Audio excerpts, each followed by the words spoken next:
Radio J. Réfoy, Serge et Nicolas Rafale. Radio J. Bonjour à toutes, bonjour à tous, bienvenue dans Réfoy. Bonjour docteur Serge Rafale. Bonjour Nicolas. Une dernière émission de la saison véritablement de santé publique, ça vous fait plaisir aujourd'hui Serge ? Puisque nous allons à l'approche des JO vous arrêter, vous aider en tout cas à arrêter de fumer, voilà. En compagnie d'une grande spécialiste du sevrage, le docteur Marion Adler. Bonjour. Bonjour docteur. et merci.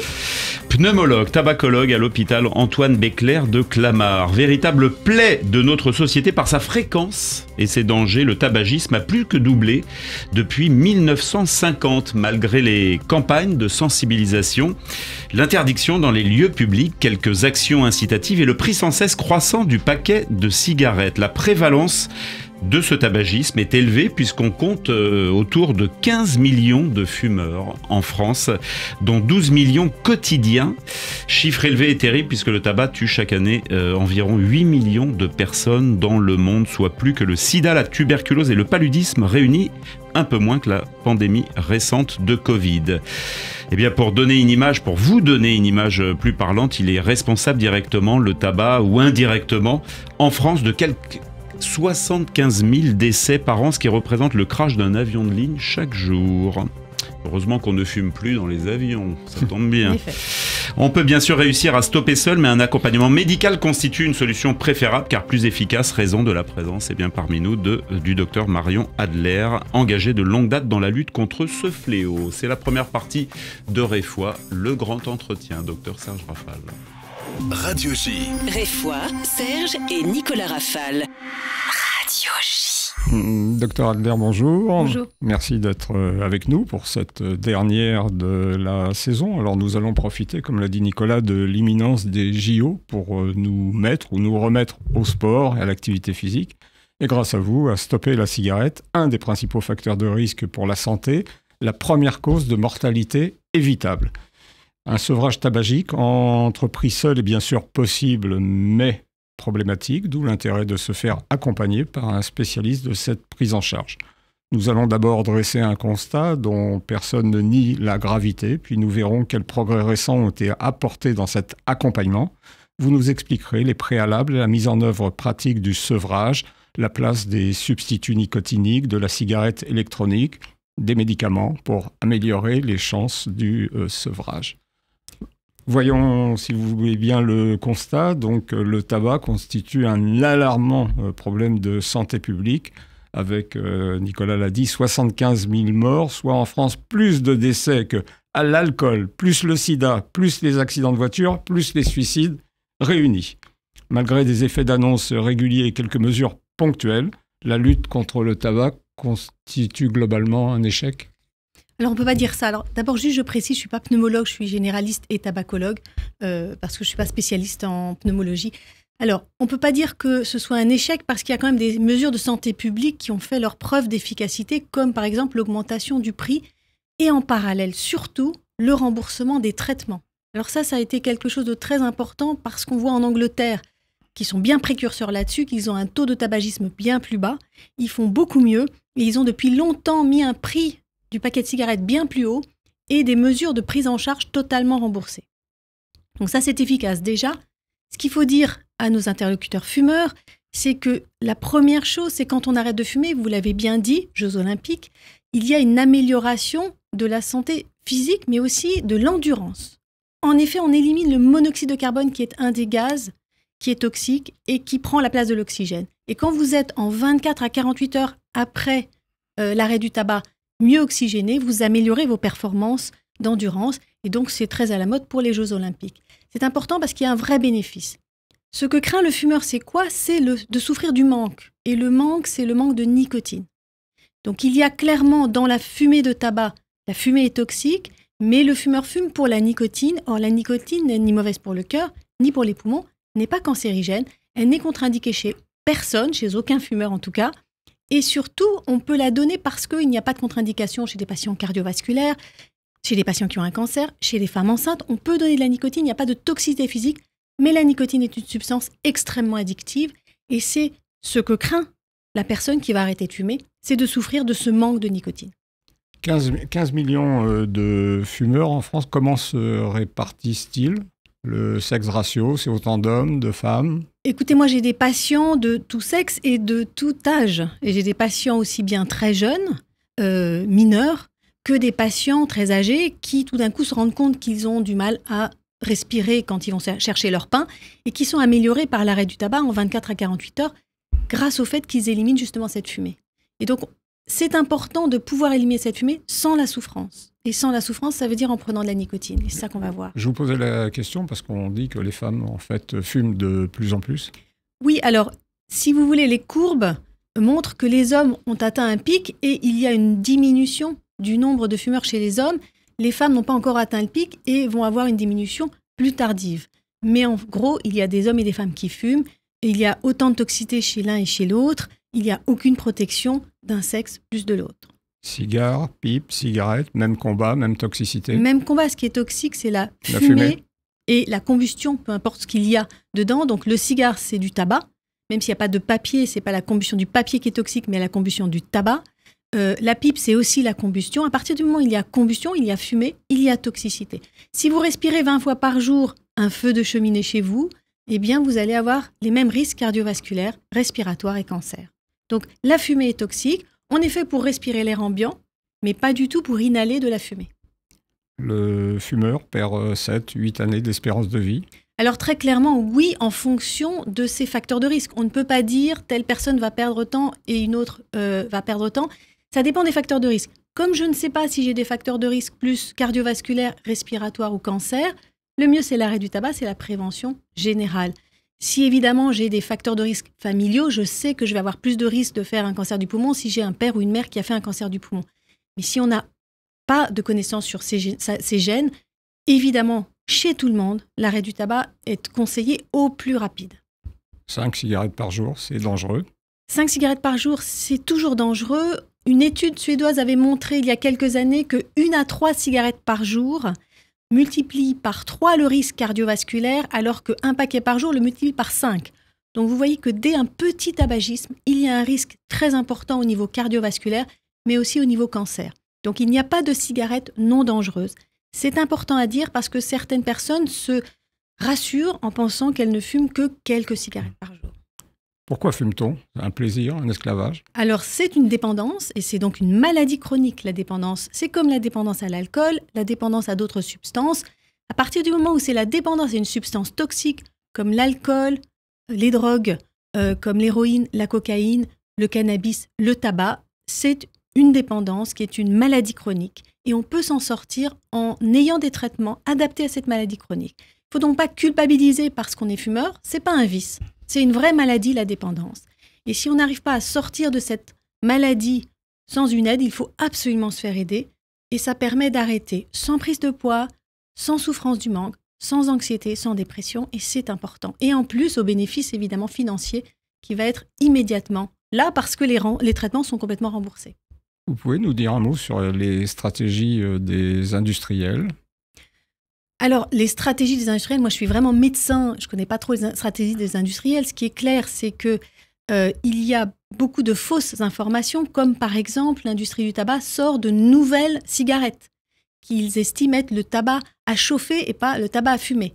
Or, ce sont toujours des cigarettes faites de tabac, donc c'est toujours du tabac que l'on va allumer. C'est comme si j'allumais une cigarette, non pas avec une allumette ou avec un briquet, mais avec un allume-cigare. Alors, ça se fait peut-être plus trop dans les voitures, mais vous voyez, l'allume-cigare, ça chauffe et ça permet d'allumer avec la même fumée.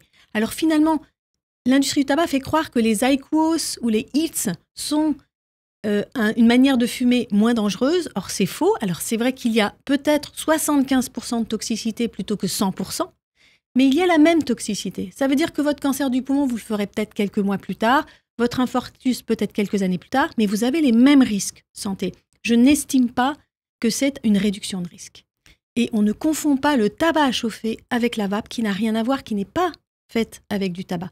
Donc, bien sûr, les industriels du tabac essayent de rester dans la boucle et de garder l'argent, évidemment, de chaque consommateur.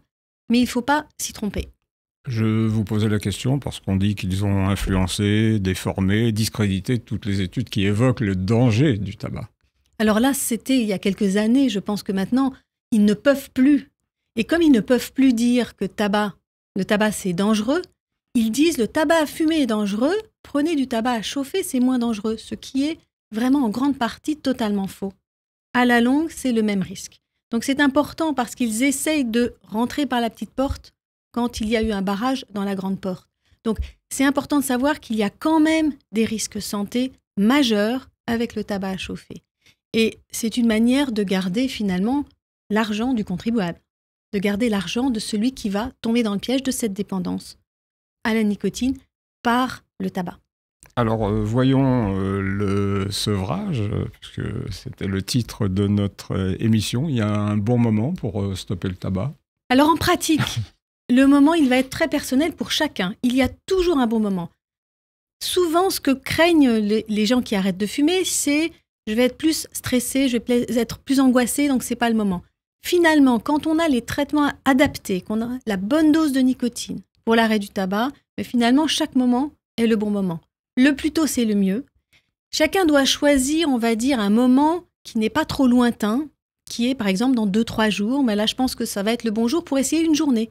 Et puis, je vais voir si, avec les traitements appropriés à ma consommation, je vais bien diminuer ou réussir à arrêter ce jour-là le tabac. Et si j'arrive une journée, pourquoi pas 2 ?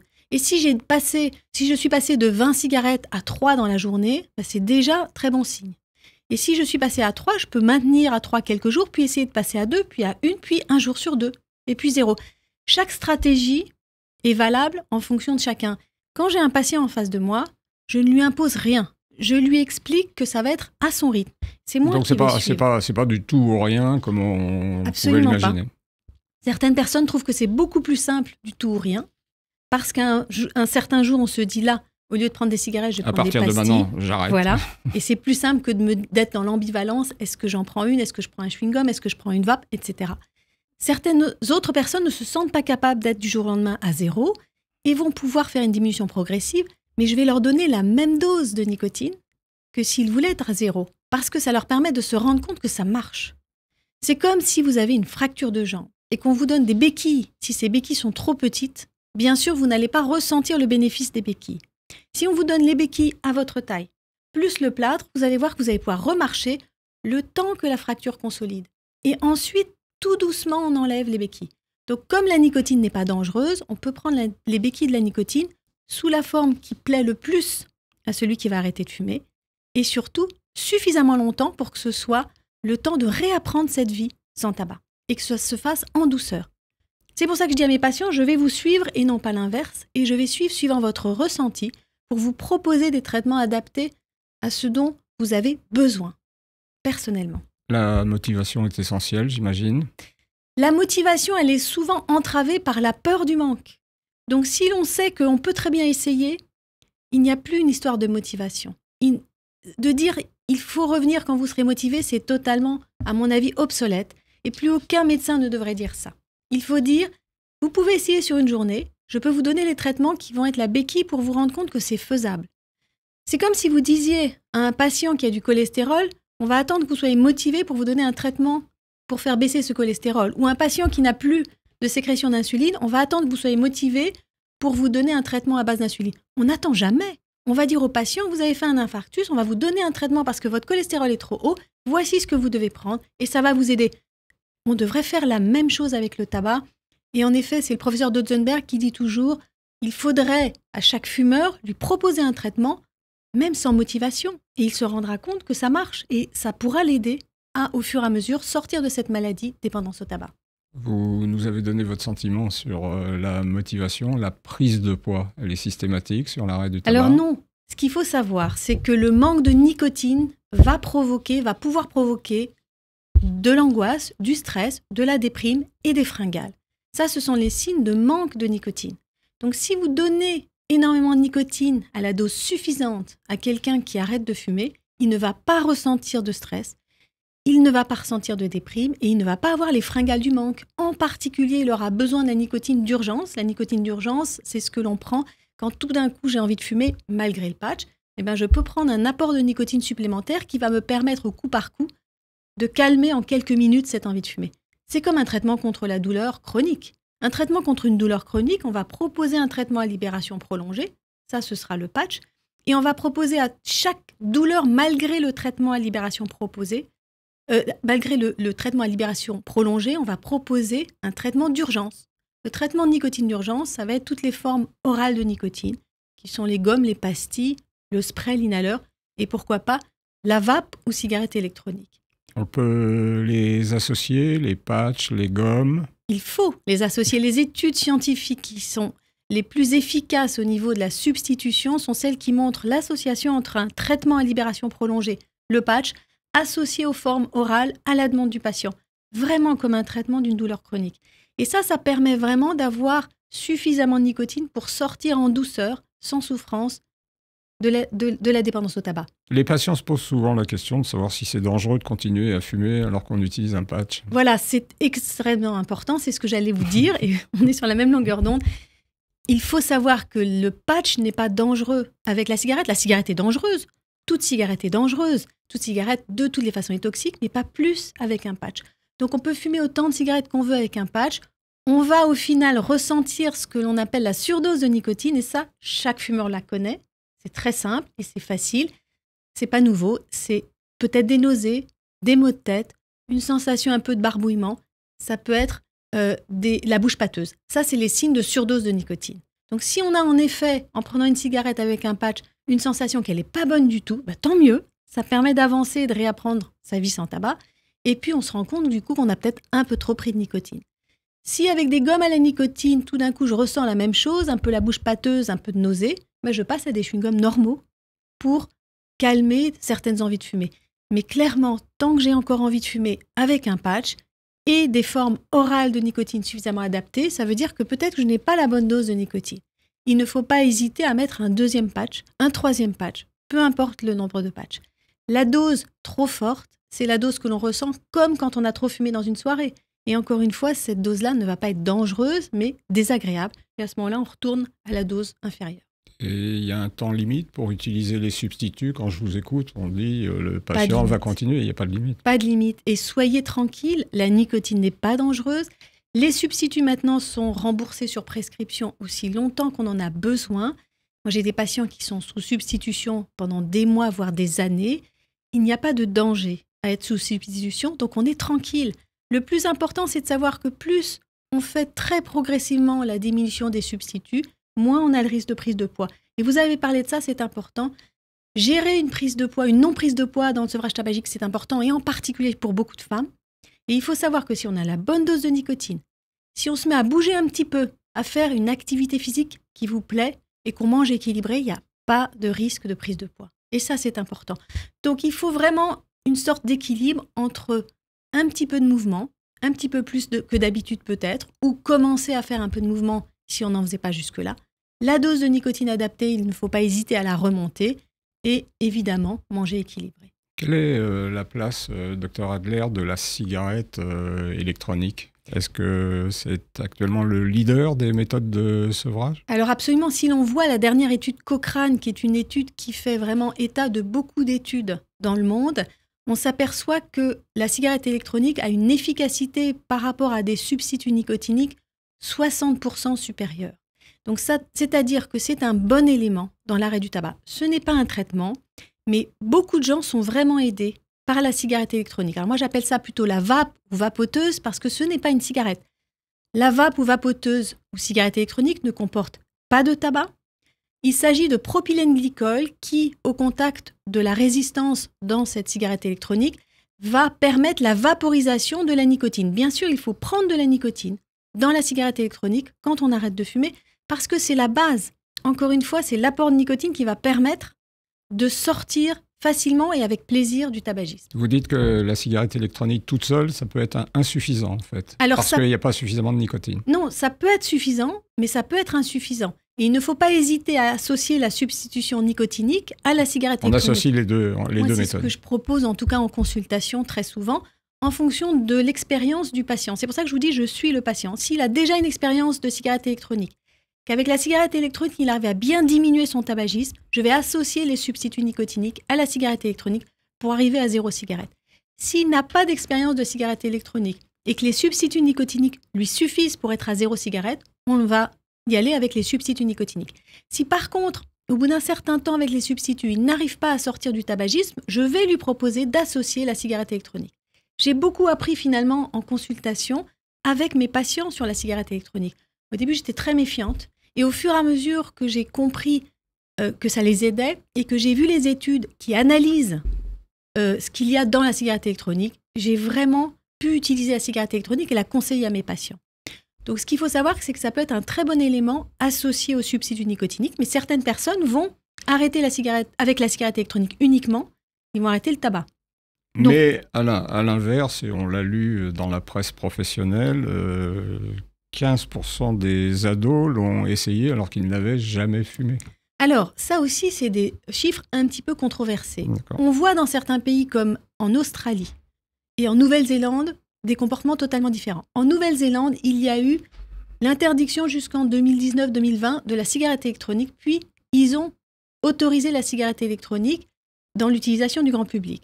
On s'aperçoit qu'il y a des chiffres assez bas chez les jeunes en Nouvelle-Zélande de tabagisme, mais on s'aperçoit qu'il y a une sorte de stagnation de la baisse du tabagisme chez les jeunes jusqu'en 2019-2020. Il y a un vrai engouement pour la cigarette électronique et du coup, il y a une énorme baisse du tabagisme chez les jeunes.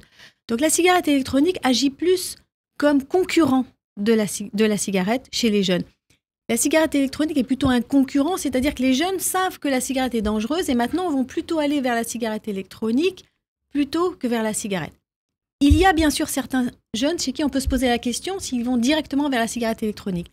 Mais une grande partie de ces jeunes seraient allés vers la cigarette s'ils n'avaient pas à portée de main la cigarette électronique. Donc c'est quand même, il faut se méfier de ce qu'on dit.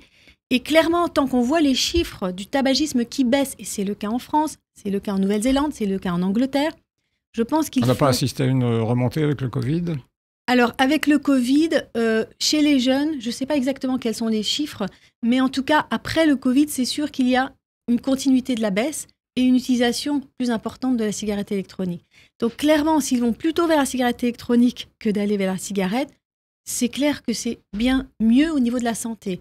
On peut estimer la dangerosité de la cigarette électronique à 5% de la cigarette. La cigarette, c'est 100% dangereux. La cigarette électronique, on peut l'estimer à 5%. Il y a dans la cigarette électronique, ce dont on n'a pas encore parlé, des arômes.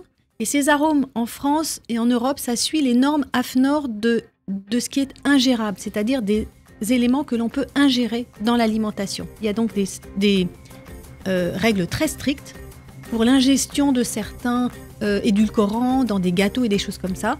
Et dans la cigarette électronique, ils mettent des arômes qui suivent ces normes AFNOR d'ingestion alimentaire.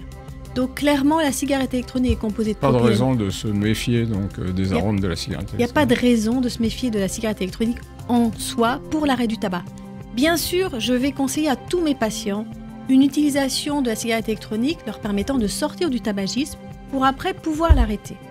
Je vais leur donner 2-3 conseils qui vont être très simples. Qu'on va voir dans la deuxième partie de notre émission. Je vous Avec remercie plaisir. beaucoup. Et on est ravis d'être en compagnie du docteur Marion Adler. Vous savez que c'est une journée aujourd'hui particulière puisque le docteur Serge Rafal fête ses 65 ans sans cigarette. Sa dernière cigarette remonte à 1971. Bravo, il est guéri depuis très C'est un longtemps. mardi. Voilà, il est guéri. C'est merveilleux. Donc on se retrouve en deuxième partie. C'est vrai qu'imaginer Humphrey Bogart avec une choupa choups, c'est un peu bizarre, mais bon, on va parler du...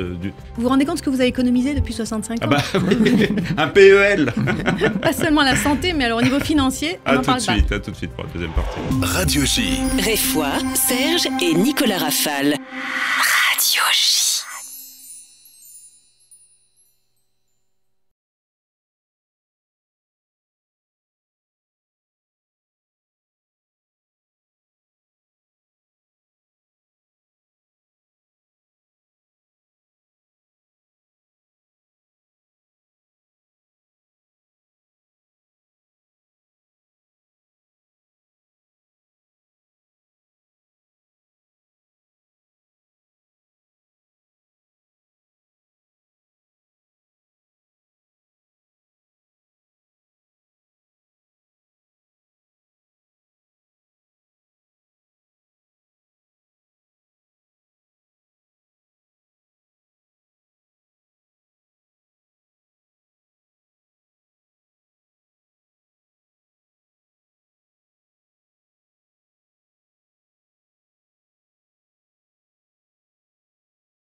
Radio J. Réfoy, Serge et Nicolas Rafale. Radio J. Et on prolonge la discussion dans cette deuxième partie, toujours en compagnie du docteur Marion Adler. J'avais comme une petite erreur, j'avais dit pneumologue en première partie afin de vous présenter, ce qui n'est pas grave du tout. Ah non, ça c'est pas dangereux pour la santé d'être pneumologue. Aller voir un pneumologue, oui, mais être pneumologue, non, c'est pas dangereux. Non, et puis je suis généraliste, je suis très contente d'être généraliste et tabacologue. Qu'est-ce qu'il y a alors comme, pour prolonger la discussion que nous venons d'avoir, que vous venez d'avoir avec le docteur Serge Rafale, les médicaments qui sont en place pour le Alors il n'y a pas de médicaments en France actuellement accessibles. Il y a des médicaments comme le Champix ou la varenicline qui étaient accessibles jusqu'à il y a quelques années, qui malheureusement pour des raisons d'impureté dans le médicament n'a plus été fabriqué. Il est fabriqué aux États-Unis, il existe aux États-Unis, il est vraiment efficace dans l'arrêt du tabac. Il y a aussi le bupropion ou Ziban qui, lui, existe en France, mais n'est pas remboursé, qui a aussi une efficacité, mais qui n'était pas aussi efficace et, on va dire, sans effet secondaire que le Champix, qui vraiment marchait très, très bien. Il y a maintenant un nouveau médicament qui est très ancien, mais qui est nouveau mis sur le marché, qui est le Tabex, qui existe en Espagne et aux États-Unis, et qui sera peut-être de nouveau remis en France, mais pour l'instant, il n'existe pas en France.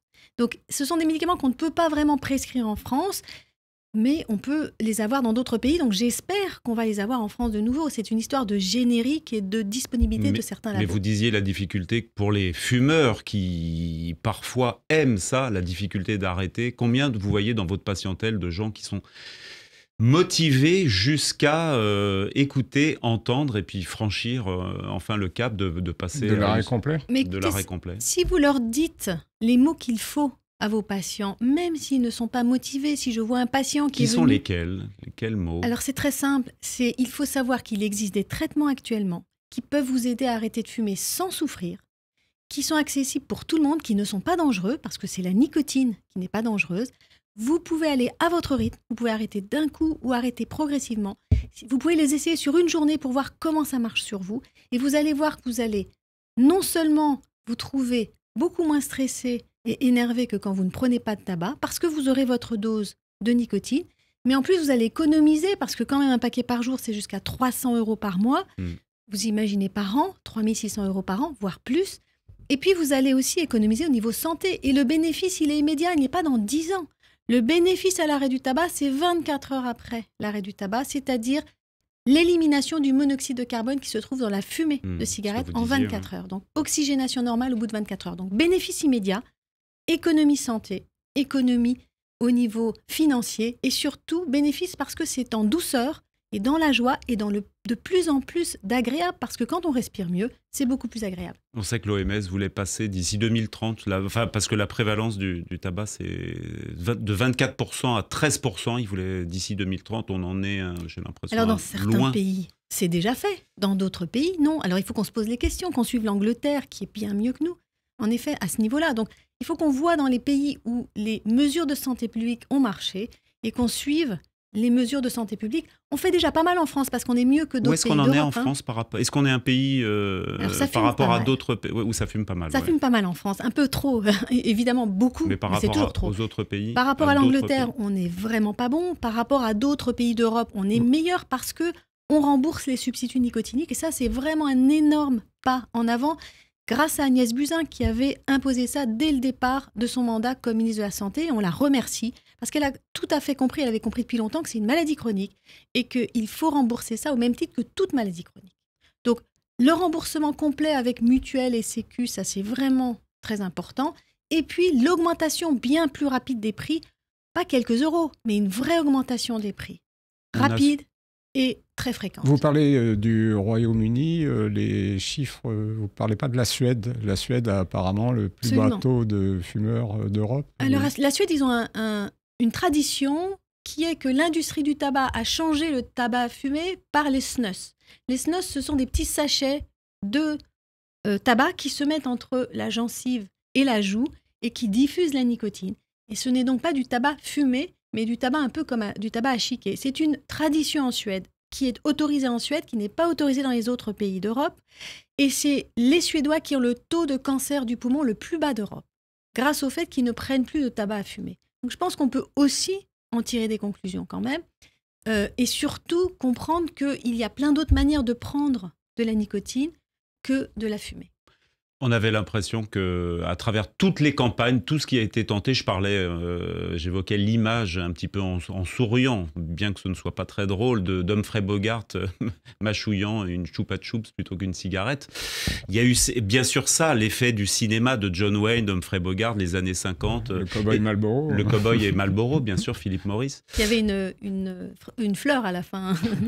Qui a été remplacée par une fleur, voilà. Mais est-ce qu'il y a eu des campagnes, selon vous? Parce qu'on a l'impression que les images extrêmement morbides sur les paquets de clopes, de cigarettes... C'est dissuasif, c'est efficace. Je pense qu'il y a une certaine efficacité, clairement, parce que les études ont montré qu'il y a quand même une efficacité. Donc c'est important déjà d'informer, puisqu'il y avait plein de gens qui disaient « mon médecin fume, donc probablement c'est pas dangereux ». Et quand on voit ça sur les paquets, ça peut permettre aussi, quelqu'un qui est un peu ambivalent, de l'aider à se décider. Donc je pense que ça fait partie peut-être des mesures qui peuvent être efficaces, parce que sinon ça ne serait plus le cas. Maintenant, c'est vrai qu'il faut comprendre aussi, on n'a pas parlé du cannabis, mais le cannabis, c'est la même fumée, donc la même toxicité. Il y a très souvent, dans la plupart des gens qui consomment du cannabis, ils prennent de la nicotine aussi, donc il y a une vraie efficacité à utiliser de la nicotine dans le sevrage du cannabis. C'est la même toxicité avec, en plus, la toxicité du cannabis, qui a une vraie toxicité sur la mémoire et sur la mémorisation. D'où les gros problèmes chez des jeunes qui commencent à prendre du cannabis quotidiennement et qui n'arrivent plus à étudier, qui font des décrochages scolaires. Donc c'est important de le dire et de savoir qu'on peut arrêter aussi avec des substituts nicotiniques. Le cannabis, souvent qui est associé à la nicotine du tabac. Un fumeur ancien, un très vieux fumeur, est-ce qu'il trouve un bénéfice réel à réduire ou stopper, ou est-ce que les lésions sont inscrites durablement? Non. Quand on fume depuis longtemps, et souvent quand on fume beaucoup depuis longtemps, clairement, c'est chez ces patients-là que le sevrage marche le mieux, parce qu'il faut utiliser la bonne dose de nicotine. Alors souvent, on les sous-dose et ils pensent que ça ne marche pas, alors que moi, quand je les vois, je leur propose une dose adaptée. Je vous dis plusieurs patchs, toutes les formes orales qu'ils veulent, on associe la vape s'ils veulent. Et ça permet à un moment donné de voir l'efficacité. C'est des gens qui sont très addicts à la nicotine et donc ça marche d'autant mieux, les traitements. Quand ils ont fumé depuis très longtemps, peut-être qu'ils vont développer, peut-être pas, une pathologie. Mais dès qu'ils arrêtent, en 24 heures, il y a un bénéfice à l'arrêt. Donc c'est ça qu'il faut leur dire et il faut le souligner. Ils vont respirer mieux en 24 heures après l'arrêt du tabac. Ils vont éliminer les risques. Et tant qu'ils continuent à fumer, ils continuent les risques. Donc le plus tôt, c'est le mieux. Mais même tardivement, c'est efficace. Même chez la femme enceinte, tardivement, c'est efficace. Donc le plus tôt, c'est le mieux, avant la grossesse, bien sûr. Mais même au 8e mois de grossesse, il y a un bénéfice pour la maman, pour le bébé qui va développer son système respiratoire en fin de grossesse, et puis après pour l'allaitement, et après l'accouchement, bien sûr. Et chez la femme enceinte, vous n'allez pas vous donner des substituts? Très bonne question, merci Serge. C'est très important de dire que la femme enceinte a le droit, et on a le devoir de lui prescrire des substituts nicotiniques, parce que si elle continue à fumer alors qu'elle est enceinte, alors que toutes les femmes enceintes ont dit que moi, quand je serai enceinte, je ne fumerai plus, c'est qu'elle est très dépendante de la nicotine. Et là, ça marche d'autant mieux. Donc, les substituts nicotiniques sont absolument autorisés chez la femme enceinte. Souvent, il y a besoin de fortes doses qui sont plutôt basées sur ce qu'elle fumait avant la grossesse, parce qu'elle essaye d'arrêter pendant la grossesse, donc elle diminue un peu, mais elle a besoin de la même dose de nicotine. Donc, je vais me baser souvent sur ce qu'elle fumait avant la grossesse. Sur les patchs, parce qu'on a des patchs de 7, 14, 21... Ça... Ou 25... 15 et 10, suivant la marque. Oui, suivant la marque. En tout cas, si elle fumait un paquet par jour, je vais lui donner le gros patch. C'est très simple. Un gros patch, ça correspond à peu près, chez tout fumeur, à 15 à 20 cigarettes par jour. Donc, il ne faut pas hésiter à donner la dose la plus forte. Et toujours associer les formes orales. Et si ça ne suffit pas, on passe à un patch et demi, on passe à 2 patchs. On associe plusieurs patchs sans aucun problème. La femme enceinte, elle a probablement dû à son volume hydrique une élimination de la nicotine qui est plus rapide. Elle a besoin d'avoir la dose de nicotine adaptée à son besoin. Et je n'hésiterai pas à augmenter la dose de nicotine. La nicotine n'a pas de toxicité sur le fœtus. Et ça, il faut le dire et le redire, parce que ce n'est pas la dose la plus faible, c'est la dose la plus adaptée. Et la vape, si c'est quelque chose qui l'aide à arrêter de fumer, il ne faut pas empêcher une femme enceinte qui a arrêté de fumer, par exemple avec la vape, d'utiliser sa vape si c'est ça qui l'aide à ne pas retourner vers le tabac. Or, il y a encore des professionnels qui se trompent et qui disent aux femmes enceintes « arrêtez tout de suite la vape » et du coup, elles retournent vers le tabac. C'est une grosse erreur. Il vaut mieux associer tout de suite, et c'est ce que je fais en consultation, les substituts nicotiniques chez la femme enceinte pour qu'elle puisse continuer son arrêt du tabac ou commencer un arrêt du tabac avec la vape si ça l'aide et avec les substituts en association, ce qui lui permet d'utiliser peut-être un peu moins la vape, mais de toujours être abstinent du tabac, ce qui est essentiel. Encore une fois, le monoxyde de carbone, c'est l'élément le plus toxique L'ennemi, pour le ouais, développement l'ennemi. du bébé. Et est-ce que le bébé qui fume à l'intérieur du ventre de la mère est dangereux pour la maman qui ne fume pas? Ah, Le bébé, on va dire qu'il va prendre de la nicotine, pour revenir un peu à notre sérieux, et il faut donc ne pas hésiter à lui donner la nicotine à travers la maman. Et la maman, si elle allaite et qu'elle a besoin de la nicotine, eh ben elle prend la nicotine qu'il lui faut. Pendant parce que l'allaitement. Pendant l'allaitement, le bébé il va prendre encore un peu de nicotine, il va se sevrer de l'allaitement en même temps qu'il va se sevrer de la nicotine, et il sera tout heureux, le bébé. Et le papa, il faut l'inclure aussi, c'est pour ça que j'ai parlé du papa. Le papa, il faut l'inclure dans le sevrage, bien sûr, parce que le tabagisme passif du papa ou du conjoint de la maman enceinte doit évidemment sera toxique pour le bébé et pour la maman, et puis pour le papa lui-même. Et donc, s'il peut profiter de l'arrivée du bébé pour arrêter de fumer aussi, il peut aussi être aidé par les substituts nicotiniques. Eh bien, merci. On va voir, parce qu'il se passe des choses aussi avant une opération, après une opération, pendant c'est un peu plus compliqué. Mais on va voir tout ça avec le docteur Vladimir Mitz. Radio J. Réfoy, Serge et Nicolas Rafal. Radio J. Bonjour Vladimir. Bonjour chers amis, et Vous très passionnant et surtout un point très, très important que vous avez souligné, c'est le fait que arrêter de fumer a produit tout de suite de bons effets. Exactement.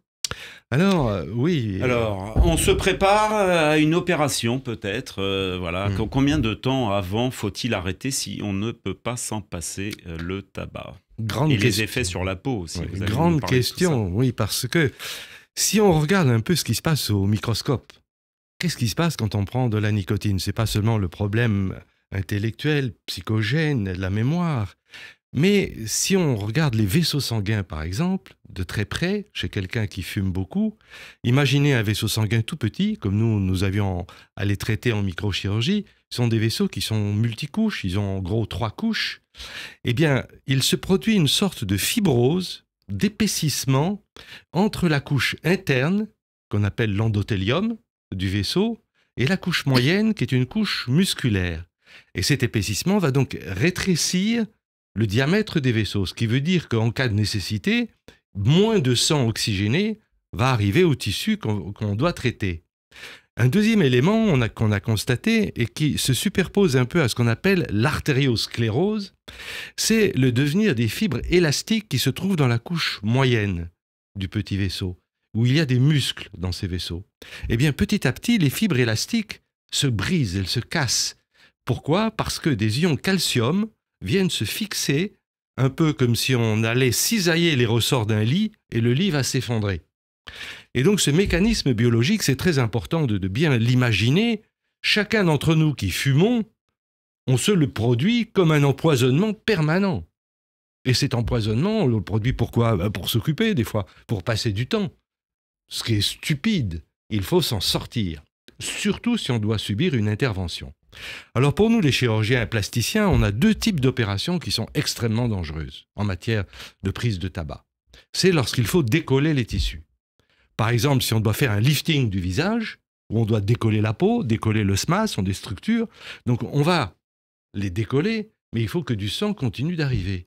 Mais on va diminuer cette quantité de sang, puisque au lieu d'arriver par le fond, par tous les petits vaisseaux qui sont perforants, ils vont juste arriver par la tranche qui a été décollée.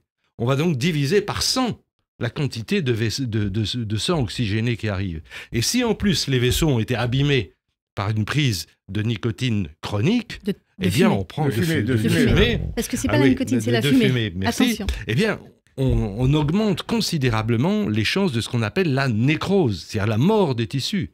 Et un lifting, qui est une opération magnifique, destinée à vous rajeunir de 15-20 ans, comme on le fait maintenant invisible, va produire dans, heureusement, moins de 1% des cas, des patientes qui vont être défigurées avec une haine concernant le chirurgien qui les a opérées, et jamais elles ne vont s'auto-accuser. C'est toujours la faute, bien entendu, du chirurgien et jamais du tabac. Et est-ce qu'il fait partie... Oui, vous vouliez dire? Oui, il y a une autre opération qui est très importante pour nos auditrices, c'est ce qu'on appelle les plasties abdominales. La plastie abdominale est une opération qui consiste à faire un lifting du ventre. Une femme qui a eu des enfants a la peau du ventre qui a pu être dilatée avec des vergetures, et une fois qu'elle a nourri ses enfants, eh bien, elle ne supporte plus d'avoir ce pli abdominal, cette espèce de jupe de peau de chair qui pend, et elle souhaite s'en débarrasser. Et là aussi, c'est une opération importante. Pourquoi? Parce qu'il faut décoller la peau, pratiquement jusqu'au sein, sauver le nombril, et une fois qu'on aura décollé la peau, il faut tirer sur la peau. C'est-à-dire que non seulement on fait ce décollement qui diminue la vascularisation, mais en plus on va tirer sur la peau, ce qui diminue encore plus la vascularisation. Et donc les nécroses après une plastie abdominale sont une véritable catastrophe, parce qu'après il y a une infection, même la vie de la patiente est en jeu. Alors, est-ce qu'on peut seulement accuser la fumée du tabac de ces processus ? Non, il y a d'autres facteurs qui se surajoutent. Mais c'est vrai que pour nous, chirurgiens, il y a des règles, il y a eu beaucoup d'études qui ont été faites sur des rats, sur la vascularisation de la peau, qui démontrent d'une façon objective que fumer d'une façon importante met en péril les opérations de chirurgie où il y a un décollement cutané. Ces lésions sont définitives, Vladimir ? Alors malheureusement, ces lésions sont définitives, mais si on écoute le docteur Adler, elle pense qu'il y a peut-être une réversibilité. Je pense que c'est difficile parce qu'on n'a pas eu d'études histologiques 10 ans ou 15 ans après l'arrêt du tabac pour voir comment le vaisseau ou le micro-vaisseau sanguin devenait. On ne peut pas le jurer. Mais en tout cas, oui, je crois qu'il faut comprendre que avaler de la fumée pendant des années, c'est superposer à l'intérieur de ces vaisseaux des petites briques les unes sur les autres qui vont petit à petit entraîner une diminution de la vascularisation. Il y a des études, Dr Adler, là, sur la réversibilité de certaines lésions. Oui, ce qui est surtout important, c'est tout à fait vrai ce que vous dites, dans le sens où ça augmente, le tabac augmente au niveau opératoire les risques d'infection et la mauvaise cicatrisation. Donc c'est vraiment l'ennemi du chirurgien. Hein. C'est-à-dire s'il y a une infection ou s'il y a une mauvaise cicatrisation, ça risque de foutre en l'air toute l'opération. Alors pour toute opération, c'est important du coup d'arrêter de fumer. Ce qui est important à dire, c'est que c'est la fumée avec le goudron qui vont encrasser les vaisseaux et faire ce mécanisme dont vous avez parlé.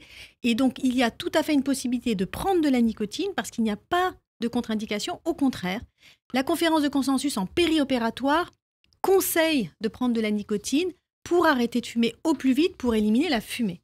Et en effet, on a vu qu'en 24 heures, on pouvait éliminer le monoxyde de carbone. Le monoxyde de carbone, c'est source d'infection, en particulier avec cette diminution d'oxygénation, les infections anaérobies, c'est-à-dire qui se développent sans oxygène, et c'est source vraiment de mauvaise cicatrisation. L'élimination du monoxyde de carbone, c'est 24 heures après avoir arrêté de fumer. Alors on va dire qu'au moins une journée avant, il faut absolument prendre toute la nicotine dont on a besoin pour arrêter de fumer en douceur.